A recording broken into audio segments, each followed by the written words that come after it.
Two artists had a fight. It ended in a draw.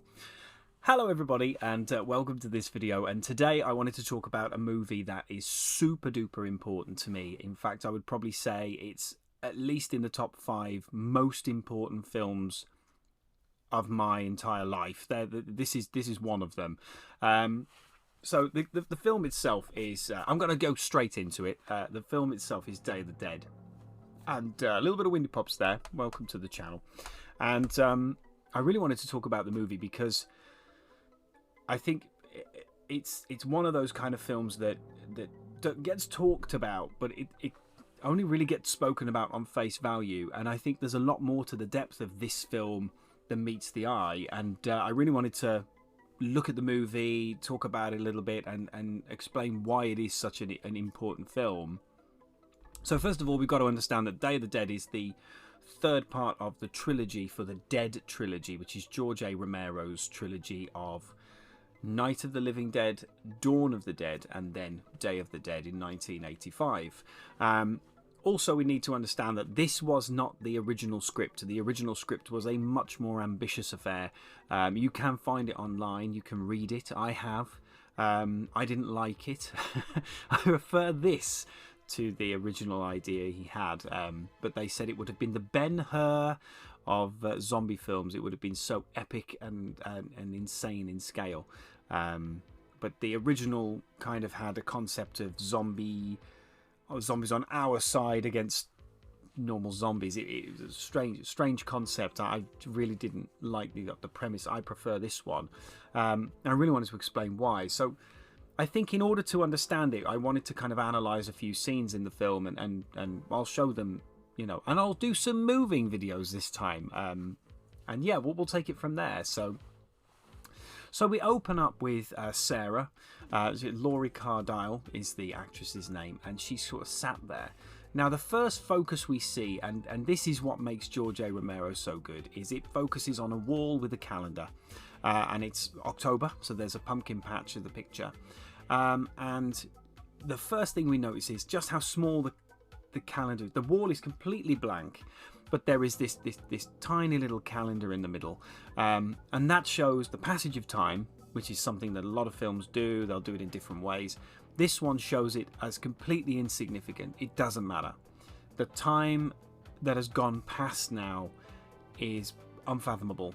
And the greater scheme of things, i.e. the wall, the time is so small. It's important to her because she then later strokes the picture. So she's reminiscing about what she had before, and she's kind of trying to recapture that. She yearns for that. And then we get the jump scare with the hands coming through the wall. Now, George had kind of done 3 films, and the first one was Night of the Living Dead. That one was very much people held up in a like a wooden cabin, being surrounded by the zombies. But then at the end, they're rescued by a militia, like a group of people with guns. The second one is Dawn of the Dead, so we see that a lot more zombies are starting to take over, and it's a bigger deal. And then Day of the Dead, but there is still a light at the end of the tunnel at the end of that film. There are still groups of people. They sort of fly off into the sunset. They're free in their helicopter to fly off to the next place. This film immediately puts us onto a back burner, and it kind of sets us up to fail because the first scene in this film is outside. It's shot in Florida. It's sunny. It's warm looking. It's quite a nice looking day. And that jolts us because we're not used to that setting. In a horror film, you're used to a darker setting or a more dismal setting, a fog, maybe a mist. But this film puts us in full sunshine. Looks about 35 degrees Celsius. Sorry. I can't do the Fahrenheit thing. I do apologise. And it sets this up as they are in, you know, they're in paradise almost. There's palm trees, but there's something off. And the first scene depicts that the zombies have completely taken over everything now. What we had is gone. The world is gone. All that is left now is whatever humans have managed to escape. And that is it. So although the film starts in a helicopter and starts with them being free, they're not. It's showing that no matter where they set the helicopter down, It's always going to be the same now. The zombies have taken over absolutely everything.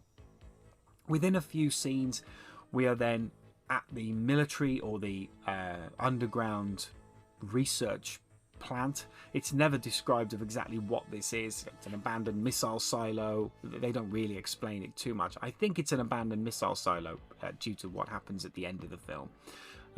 But then they submerge. It's subterranean. They go under the ground, and there is a claustrophobic level to this now. We've had the first one where they were rescued, the second one where they flew away. Always that light at the end of the tunnel. This one, there is no light. They're going down. They're going down into the earth. It's the only place now that's safe. The sky is no longer safe because they can't land anywhere. They can only go underground. That's where they are now. Now, we are introduced to two groups of people. We're introduced to the military side, and we're introduced to the research side, the scientific team.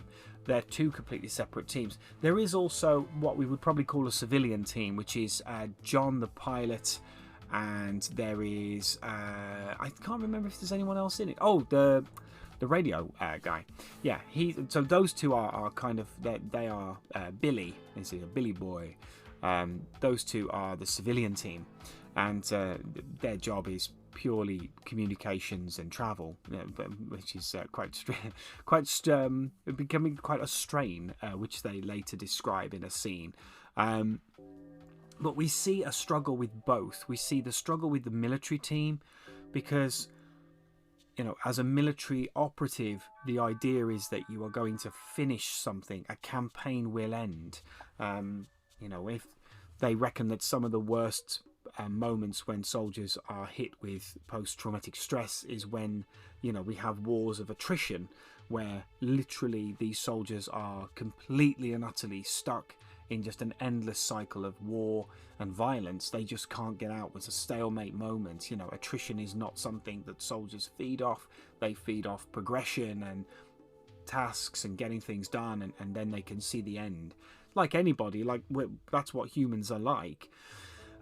In this film, there is no end. They don't understand what they're getting to. They are totally reliant on the scientific team, of which they don't particularly think the scientific team are giving them enough information.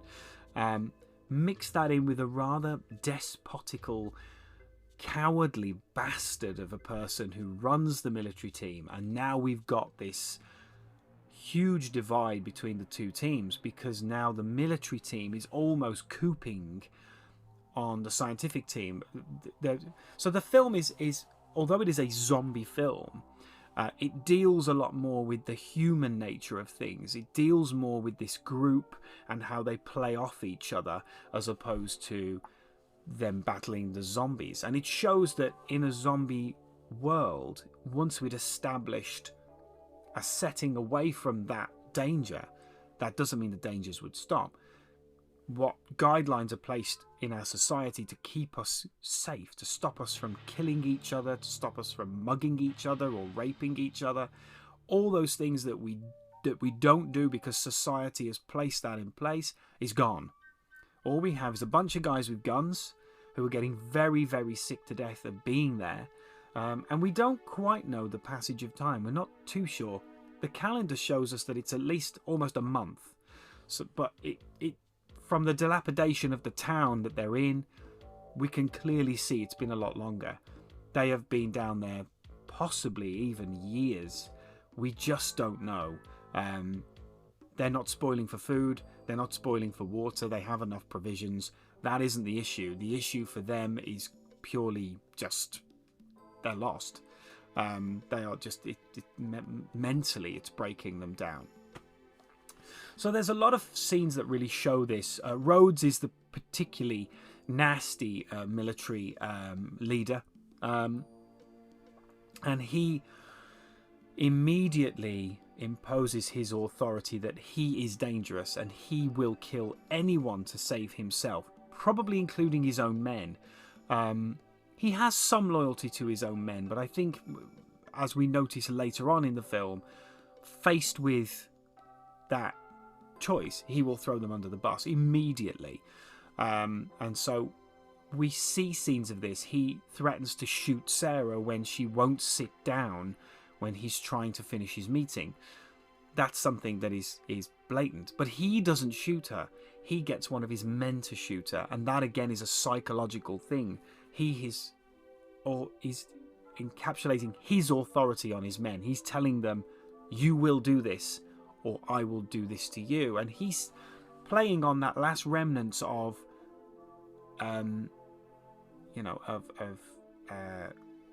alignment of men actually wanting to help each other, or people actually wanting to be around each other. So yeah, there's a lot of scenes where we see the humans kind of facing off against each other, and it's more and more evident as the film progresses. We see that breakdown. Now the movie is shot beautifully, and it's a fantastic film. It really is. It really encompasses exactly what we want to see in a film with zombies, without too many zombies. And the horror effects, I've got to touch on these, are absolutely top class. They are amazing horror effects, top of the food chain when it comes to actual gore. And the reason why is because this was the third in this line of films. Tom Savini, who had done a lot of work on Dawn of the Dead and Night of the Living Dead, he was able to perfect his craft. So by the time he got to the third movie, he was on it. And it's insane what he creates in this film. They are so good. We have guts falling out of bodies. We have humans being literally ripped limb from limb. We have heads being pulled off, faces being mushed, bodies just being torn to pieces. And it's so jarring and it's so well done that we can't help but feel that this is what is going on. So one of the main points of the movie, and something that George always does, is he will always have a social commentary to the movie. There'll always be some. Second, Dawn of the Dead was consumerism. There are other theories, but the main one is consumerism. The first one was the fear of Cold War, because it was released during a period where we weren't sure about the future of the world, with Russia and America facing off against each other. In this film, the social commentary it was a lot of political commentary. During that time, there was a lot of unrest in the world. There was a lot of issues with the military and what they were doing. There was a lot of issues with the government and what they were doing, and there was a lot of different points coming across where we were being desocialized and we were becoming a rabble as people, as humans. Funnily enough, it repeats itself. We're being kind of like that now in a different way, but we see a shift. So we see humans devolving, and we see zombies evolving, and we see Bub, who is a fantastic character. And I do have a Bub. He's up there. I'll get him. Oh, I do love my Bub. That sounds wrong. There he is. There's Bub, looking absolutely lost. I look a bit like him, actually. There you go, with a beard. But there you go, there's Bub. And Bub is a zombie that is being trained.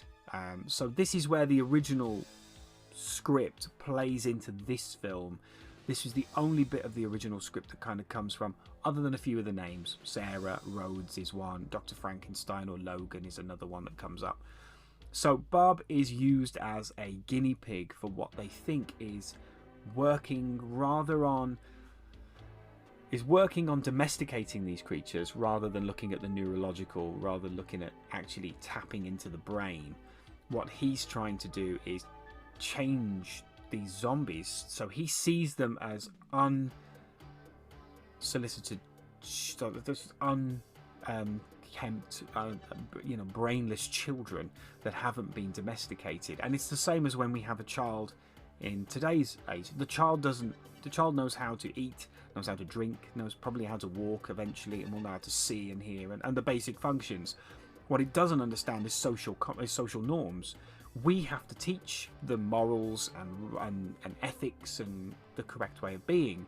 That's when a child goes from being just an animal that's born into being a social creature that can then exist within the world. He goes to school and he understands how he should behave. He sees zombies as that. He sees zombies as almost, they've gone back to their fecal point. The difference is they have teeth and they want to eat people. And I said fecal. That's shit. What I meant was... what I actually meant was, they go back to their childhood. They go back to being a baby. So he domesticates Bub over the film. We get to see him change him. But he keeps insisting he has to give him a reward. Now... during this time, there is a lot of things that break down, a lot of things go wrong. There's, again, some fantastic effects. And one of the effects I really want to point out is Miguel, who is, from what we can gather from the commentary, we're not sure if it's just that him and Sarah are friends, they share the same room, and they've been labelled as boyfriend and girlfriend as kind of like a dig at them by the military men, or if they are actually romantically entangled at some point. But Miguel gets bit, and Sarah, acting quickly, chops his arm off, and she takes his arm off literally at the elbow, in what can only be described as absolutely incredible special effect. I remember watching it. I watched this film when I was about 15, and I remember looking at that scene and thinking, my God, that looks insane. And she literally chops his arm off with a machete and just chucks it away, and then cauterizes the wound with a torch.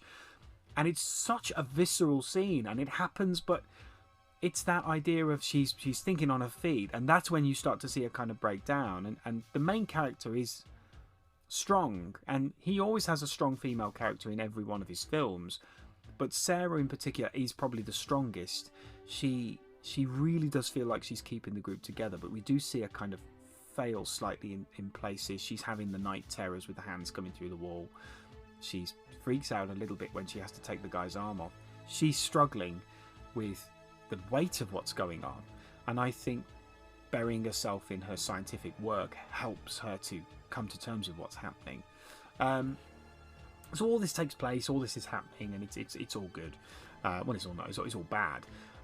But it crescendos into the ending of the film, where the zombies eventually get into the facility and carnage ensues. I will not tell you all the stuff, because I do want you to watch the film, and there is a spoiler coming up, so stop this video here if you want to see the movie. And I'm windy popping everywhere. You're very lucky people. There's little windy pops coming out of me all over the place.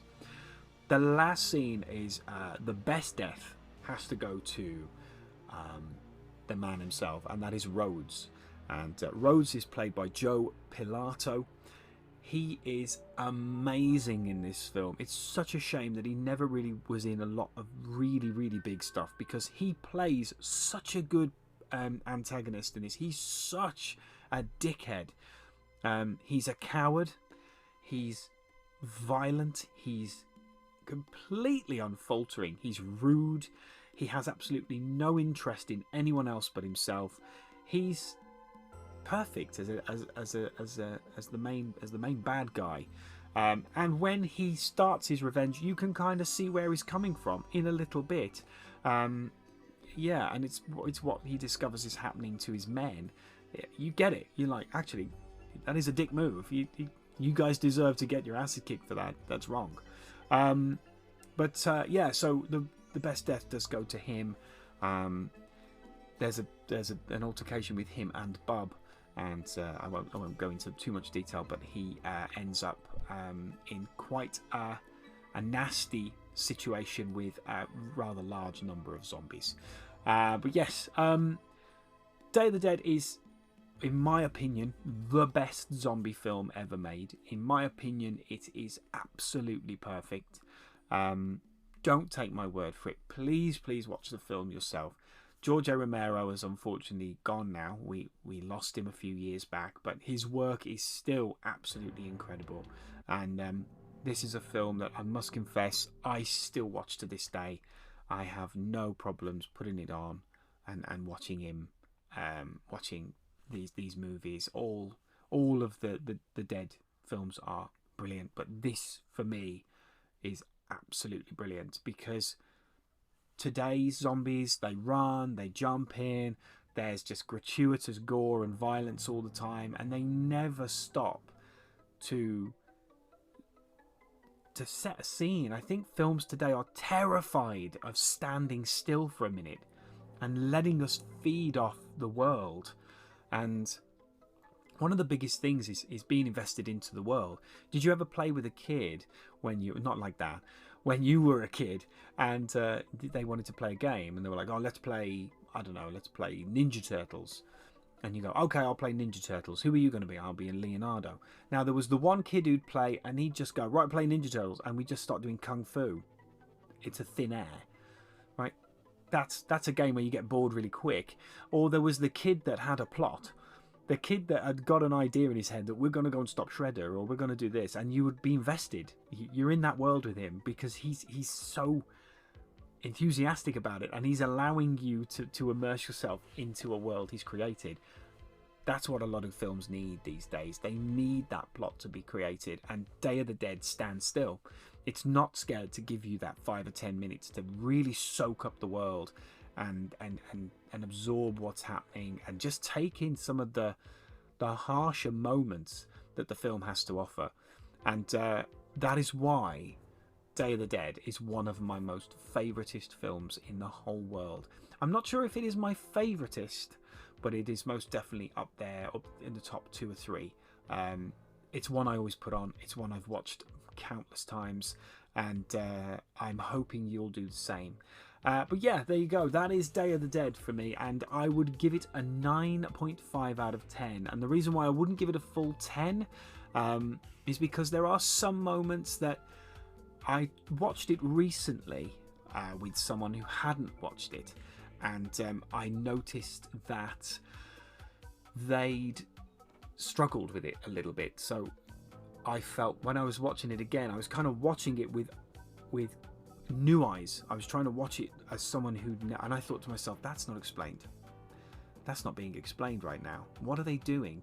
And I hadn't realised that I've watched it so many times that I now know pretty much what's going to happen. But for someone who's never seen it, some of the scenes were a bit janky. They didn't quite measure at the beginning. The film picks its pace eventually, but that beginning part rushes to get underground and get out of the sunlight. But yes, all in all, a very good film, and definitely worth watching. And I would say 100%, without any problem whatsoever, it is the greatest zombie film ever made. I'm sure some people will moan and say that Dawn of the Dead is better. Dawn of the Dead is great. It is certainly one of the best, but I would say in terms of a plot and dread and the way it is filmed and everything, Day of the Dead is the one. Guys, thank you very much for joining me on this video. I've really enjoyed talking about that, and I can't wait to do another one of these. Hopefully you're enjoying the channel if you're new here. If you have an idea, or there's something you would like me to review, or something you would like me to do, please drop a comment. And remember, as always, please like. Even if you don't want to subscribe, please drop me a like. It means the world to me, and it helps my video to be pushed up slightly on the algorithm, and I get to reach out to new people. And the one thing I love the most about YouTube is meeting new people and sharing my love for these kind of things with people of the like-minded thing. So yeah, and my mind stopped working now because I've talked for too long. Thank you very much, guys. I shall see you in the next video, but until then, have a wonderful week, and I shall see you soon. Bye bye.